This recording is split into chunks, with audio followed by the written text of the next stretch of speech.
జగన్మోహన్ రెడ్డి గారు రాజకీయాల్లోకి వచ్చిన దగ్గర నుండి, కొత్త పార్టీ పెట్టిన దగ్గర నుండి, ఆయన కొత్తగా సొంతగా పార్టీ పెట్టిన దగ్గర నుండి, ఈ సెకండ్ వరకు ఆయనను ఎదుర్కోవడం కోసం ఆయన ప్రత్యర్థి రాజకీయ పార్టీలు, మీడియా ఎంచుకున్న ఒకే ఒక మార్గం ఏంటి అంటే, ఆయన బద్నాం చేయాలి, ఆయన మీద దుష్ప్రచారం చేయాలి, ఆయన క్యారెక్టర్ను బద్నాం చేయాలి, ఆయన జనాల్లో బ్యాడ్గా చిత్రీకరించాలి. ఈ ఒక్కటి తప్ప ఆయన రాజకీయ విధానాలతో కానీ, ముఖ్యమంత్రిగా ఉన్నప్పుడు పరిపాలనా విధానాలతో కానీ, అదిగో ఇది తప్పు, ఆయన విధానం తప్పు, ఆయన నిర్ణయం తప్పు, అది ప్రజలకు చెడు చేస్తుంది, ఆయన నిర్ణయం రాష్ట్రానికి చెడు చేస్తుంది, ఇట్లాంటివి ఎక్కడా లేవు.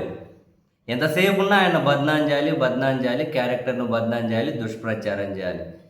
మనకు మరింత ఆశ్చర్యం కలిగించేది ఏంటి అంటే, 164 సీట్లతో అధికారంలోకి వచ్చిన తర్వాత కూడా కూటమి ప్రజలకు మనం ఏం మంచి చేశాం, ఏం మంచి చేసి జనం దగ్గరికి వెళ్ళాలి, జనాల్ని మనం ఎలా కన్విన్స్ చేయాలి అనేది పక్కన పెట్టేసి 164 మంది ఉన్నారు.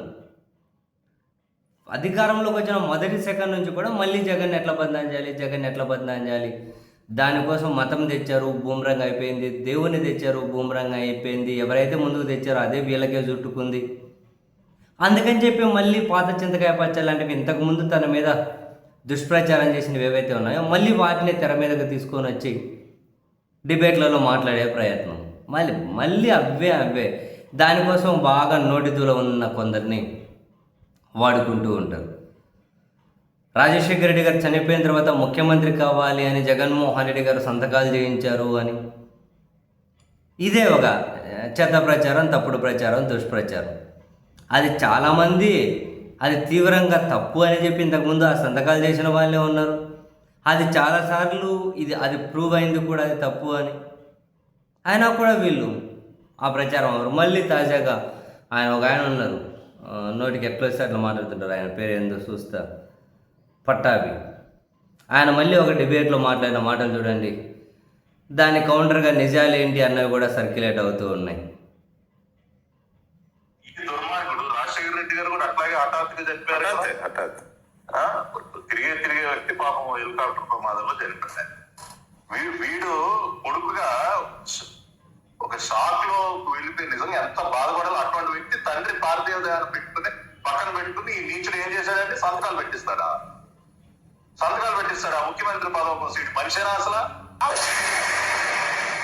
విషయంలో ఇంకొక డౌట్ చాలా మందికి ఉంది. బట్ గారు చాలా ఎమోషనల్ అయినట్టు రాజశేఖర రెడ్డి గారు పేరు చెప్పగానే, ఆ సమయంలో తండ్రి శవం ఇంట్లో ఉండగా జగన్మోహన్ రెడ్డి సీఎం కావడం కోసం సంతకాలు పెట్టించుకున్నాడు అందరితోననే ఒక మాట ఉంది, ఇప్పటికీ వినిపించబడదు. అది ఆయన ఇనిషియేషన్, మీ ఇనిషియేషన్, ఎవరిది? అసలు జగన్మోహన్ రెడ్డి గారికి ఆ విషయం తెలియదు, ఆయనకు సంబంధం లేదు, ఆయనకు సంబంధం లేదు.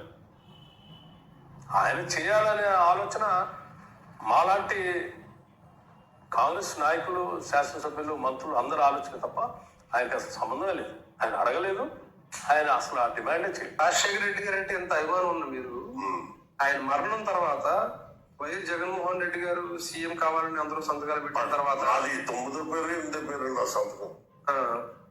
అది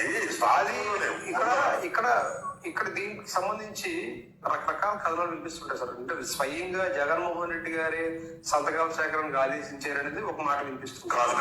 కొంతమంది ఏమో లేదు, ఆయన సంబంధం లేదంటారు. ఏది వాస్తవం సార్ అసలు? అసలు జగన్మోహన్ రెడ్డి గారికి 1% సంబంధం లేదు. అది తెలుసా తెలియదు ఆయనకి? ఈ సంతకాలు చేస్తున్నారన్నది కూడా తెలియదు, సంతకాలు చేస్తున్నారన్న సంగతి కూడా తెలియదు. మేమే అనుకుని 10 మంది కూర్చొని అనుకుని ఇలాగ మనం సంతకాలు పెట్టించి ఎమ్మెల్యేలు అందరితోటి మన అధిష్టానానికి ఇద్దామని చెప్పి నిర్ణయించుకుని, ఇప్పుడు కాంగ్రెస్ పార్టీలో కీలకంగా ఉండి ఒక తెలంగాణ రాష్ట్రానికి ఉప ముఖ్యమంత్రిగా ఉన్న బట్టి విక్రమార్క గారు లాంటి వాళ్ళు చేసినటువంటి వ్యాఖ్యలు కూడా అప్పుడు కీలకంగా వ్యవహరించిన వాళ్ళు, పార్టీని కాపాడుకోవాలి అని జగన్మోహన్ రెడ్డి గారి నాయకత్వం అయితే బాగుంటుందని చెప్పి వాళ్ళు భావించారు. వాళ్ళంతకు వాళ్ళు సంతకాలు చేపట్టుకున్నారు. జగన్కు తెలియని కూడా తెలియదు అని. Very simple. ఒకవేళ జగన్ అదే ఇనిషియేట్ చేసి ఉండింటే కాంగ్రెస్ పార్టీని సగం నిట్టనిలువుగా చీల్చేసి అధికారంలోకి రావాలనుకుంటే రాలేడా? అప్పుడు వెరీ రాజకీయ బేసిక్స్ తెలిసిన ఎవరికైనా అది అర్థం కాదా?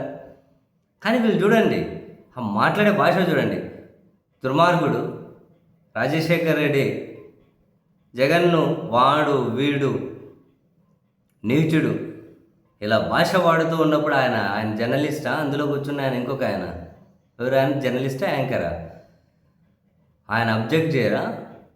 ఏదో ఇంకా ఇరాన్ అమెరికా యుద్ధం మధ్య భయంకరమైన వార్ స్ట్రాటజీస్ ఆయన డిస్కస్ చేస్తూ ఉండి ఈయన ఎట్లింటాడో అట్లా వింటున్నారు ఫేస్ పెట్టి. అట్లాంటివి కండెమ్ చేయరా? అది తప్పు, అలా భాష మాట్లాడొద్దు అన్నారా? అది కాదా మినిమం బేసిక్ జర్నలిజం సెన్స్ అంటే? కాదా? ఎంతకాలం ఇంతటి తప్పుడు ప్రచారాలు